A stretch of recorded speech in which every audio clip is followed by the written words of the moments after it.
अस्सलाम वालेकुम, welcome to MRY services. इस सेशन को स्टार्ट करने से पहले अगर आपने मेरी प्रीवियस वीडियो वॉच नहीं की तो काइंडली उसको वॉच करें, क्योंकि आज की वीडियो हम उसी लेक्चर से आगे स्टार्ट करेंगे। तो आज के लेक्चर में हम देखेंगे कि MVC एप्लीकेशन में मॉडल्स जो हैं वो कैसे काम करते हैं। मिसाल के तौर पर अगर हम चाहते हैं कि हमारी डाटाबेस के टेबल एम्प्लॉय में से हमें कुछ डाटा जो है वो किसी मखसूस एम्प्लॉय का शो हो, तो MVC एप्लीकेशन में मॉडल उसको कैसे हैंडल करेगा। ऐसे जो कंट्रोलर है वो URL को हैंडल करेगा और फिर वो डाटा जो है वो मॉडल को पास करेगा, और मॉडल से डाटा लेने के बाद वो कैसे व्यू को पास करेगा ताकि वो यूज़र को इसको रेंडर करके दिखा सके।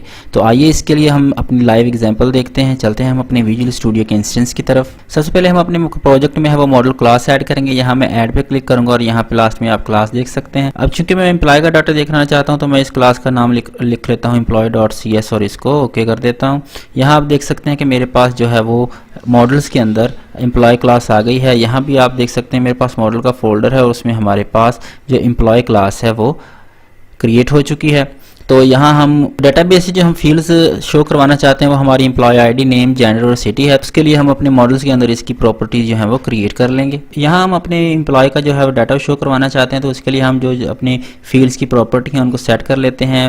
मिसाल के तौर पर मैं यहाँ क्रिएट कर लेता हूँ पब्लिक और इसको कर लेता हूँ इंटीजर टाइप, और यहाँ मैं अपनी एम्प्लॉय आईडी शो करवाना चाहता हूँ तो मैं यहाँ एम्प्लॉय आईडी टाइप कर लूँगा और उसके बाद जो है अपने जो एक्सेसर्स हैं जैसा कि हमारे गेटर और सेटर हैं मैं वो टाइप कर लूँगा और उनको यहाँ लिख दूँगा।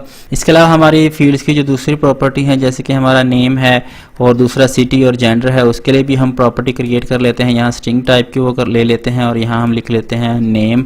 उसके बाद इसके लिए हमारे जो एक्सेसर्स हैं हम वो भी क्रिएट कर लेते हैं जैसा कि सेट और गेट हैं, ठीक है। इसके अलावा इसको मैं कॉपी कर लेता हूँ और इसको मैं 2 टाइम्स जो है वो यहाँ पेस्ट कर दूंगा, एक बार हमारे सिटी के लिए और एक बार हम इसको कर लेंगे अपने जेंडर के लिए। तो मैं इसको यहाँ कर देता हूँ जेंडर और यहाँ मैं कर देता हूँ सिटी।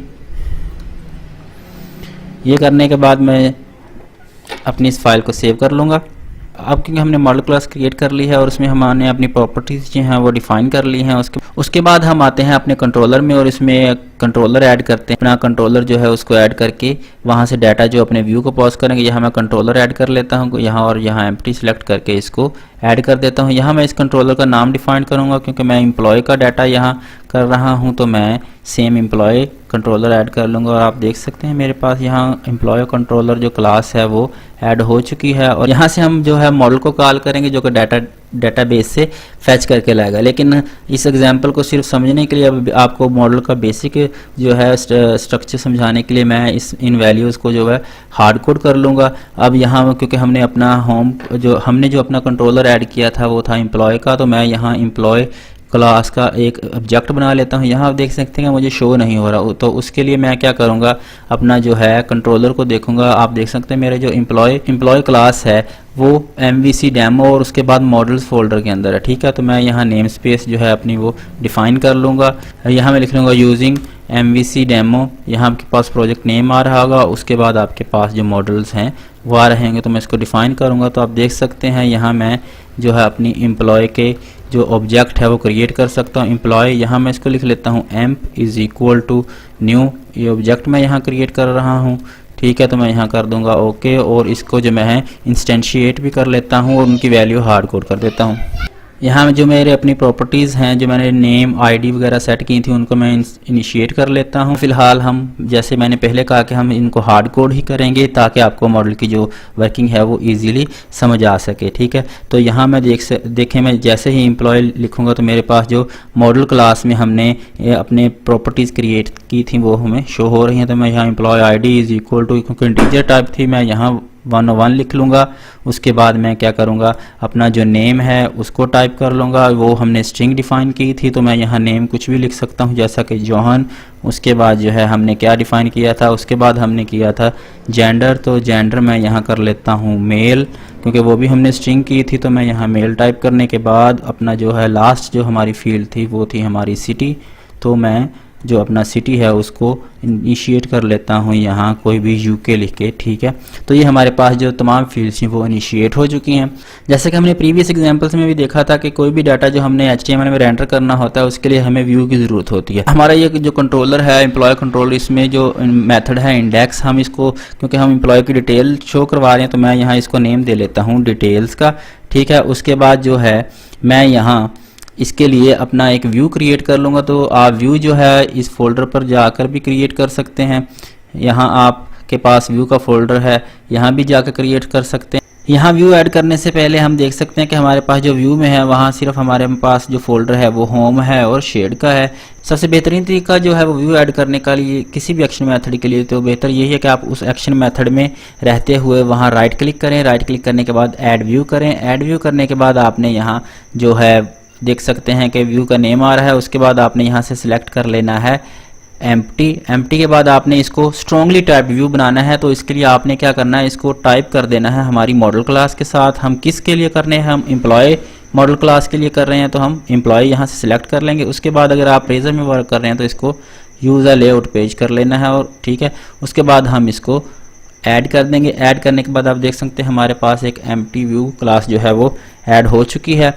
तो मैं एम्प्लॉय डिटेल्स शेयर करवा रहा हूँ तो मैं यहाँ लिख देता हूँ एम्प्लॉय डिटेल्स और उसके बाद मैं इसको यहाँ से कॉपी करता हूँ। कॉपी करने के बाद मैं चाहता हूँ कि मेरा जो पेज का नेम है वो भी हम इसको एम्प्लॉयज़ डिटेल के नाम से ही सेव कर लें, क्योंकि हमने ये जो डाटा शो करवाना है एक तो उसकी हमने हेडिंग शो करवानी है जो कि हमने सेट कर दी है। उसके बाद हमें चाहिए 4 रोज़ और 2 TDs, यानी हर एक रो में हमें क्या चाहिए, 2 कॉलम चाहिए। तो हम क्या करेंगे 4 रोज़ क्रिएट कर लेंगे उस टेबल में और 2 कॉलम्स जो हैं वो सेट कर लेंगे उसके। मैं यहाँ आता हूँ तो मैं यहाँ अपनी जो है TR सेलेक्ट करता हूँ। TR उसके अंदर मैं क्रिएट कर लेता हूँ अपनी TDs, यानी हमें क्या कितनी TD चाहिए, 2 चाहिए। तो मैं यहाँ 1 TD कर लूँगा। यहाँ हेडिंग दे दूँगा उसके लिए जो है एम्प्लॉय ID की, ठीक है। तो उसके बाद मैंने ये डाटा कहाँ से लेना है, मैंने डाटा लेना है उसका जो है हमारे मॉडल क्लास से। मॉडल क्लास की जो हमने प्रॉपर्टी सेट की थी मैं यहाँ लिखूँगा मॉडल, ठीक। यहाँ क्योंकि हमने C# का कोड यूज़ करना है तो मैं इसके लिए ऐट लिख के मॉडल लिखूँगा। मॉडल लिखने के बाद मैंने जैसे ही डॉट करूँगा तो उसके लिए बाद मेरी जो प्रॉपर्टी है हमारे पास जैसे कि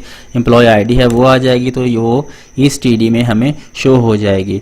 इसी तरह हम इसको कॉपी कर लेते हैं और इसको 3 टाइम्स जो है यहाँ हमारे पास पेस्ट कर लेते हैं ताकि हम जो डाटा है वो सारा शो करवा सकें। यहाँ मैं लिख लेता हूँ नेम लिखने के बाद यहाँ जो मैं अपना डाटा इसका लूँगा वो मॉडल जो हमारा है क्लास उसके डॉट प्रॉपर्टी करके वह यहाँ से जो नेम हमने सेट किया था उसको लूँगा और उसके बाद यहाँ हमने लेना है जेंडर। तो मैं यहाँ जेंडर टाइप कर दूँगा।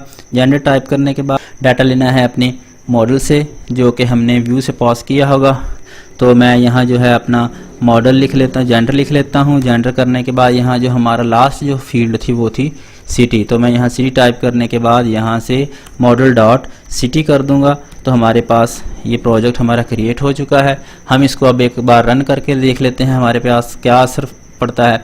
जैसे मैं इसको रन करूँगा ये हमें एक नल रेफरेंस एरर देगा। पहले हम देखते हैं कि हमारे पास वो एरर आती है, फिर मैं आपको बताता हूं कि वो हमारे पास एरर क्यों आई है। अब देख सकते हैं कि मैंने इसको रन किया तो हमारे पास जो एरर आ रही है वो नल रेफरेंस सब्जेक्ट की आ रही है, ठीक है। वो हमारे पास नल रेफरेंस यानी हमारे पास जो एम्प्टी स्ट्रिंग की एरर आ रही है वो कैसे क्यों आ रही है, उसके लिए हम चलते हैं विजुअल स्टूडियो के इंस्टेंस में और देखते हैं कि ये हमें एरर क्यों शो हुई है। तो हम आते हैं अपने कंट्रोलर में आप देख सकते हैं हमने यहाँ कंट्रोलर जो है इंस्टेंशिएट किया था, जबकि हमने उसके बाद ये अपना व्यू को डाटा पास करना था वो यहाँ से हमने नहीं किया। तो हमारे पास जो यहाँ हमारे व्यू में आया मॉडल ऑब्जेक्ट था वो हमारा एम्प्टी था, जिसकी वजह से हमें नल एक्सेप्शन आई। तो हम क्या करेंगे यहाँ हमारा ये जो हमने अपने मॉडल का जो ऑब्जेक्ट क्रिएट किया था हम इसको पास कर देंगे अपने व्यू में, ठीक है। व्यू को पास करने के बाद हम इसको रन करते हैं तो हमारे पास ये एरर नहीं आएगा। रन करने के बाद यहाँ आप देख सकते हैं कि हमारे पास जो हमारा बाय डिफ़ॉल्ट जो कंट्रोलर था और उसका जो बाय डिफ़ॉल्ट एक्शन मेथड था वो इन्वोक हुआ है और उसका रिजल्ट हमारे पास आया। हम चाहते हैं कि हमारे पास जो है हमारा एम्प्लॉय कंट्रोलर था जो उसका डाटा आए। यहाँ मैं एम्प्लॉय लिख लेता हूँ और उसमें जो हमारा एक्शन मेथड था वो हमारा था डिटेल्स के नाम से। तो एक्शन मेथड का नाम टाइप करने के बाद एंटर प्रेस करता हूं तो आप देख सकते हैं मेरे पास जो है वो डाटा आ रहा है एक टेबल की फॉर्म में। तो आज के लेक्चर का हमारा यही था कि आप देख सके कि हम मॉडल जो हमारा कंट्रोलर है वो रिक्वेस्ट को एक्सेप्ट करते हुए डाटा कैसे मॉडल के पास भेजता है और फिर मॉडल से कैसे गेट करके व्यू को हैंड ओवर करता है ताकि वो इसको HTML में रेंडर कर सके। तो डाटा जो है वो डाटाबेस से मॉडल में हम कैसे मॉडल से डाटा हम कैसे लेंगे डाटाबेस से, वो हम अपनी आने वाली नेक्स्ट वीडियो में देखेंगे। अगर आपको मेरी वीडियो पसंद आई तो चैनल को सब्सक्राइब करें और वीडियो को लाइक करें। अपना बहुत बहुत ख्याल रखिएगा। अल्लाह हाफिज़।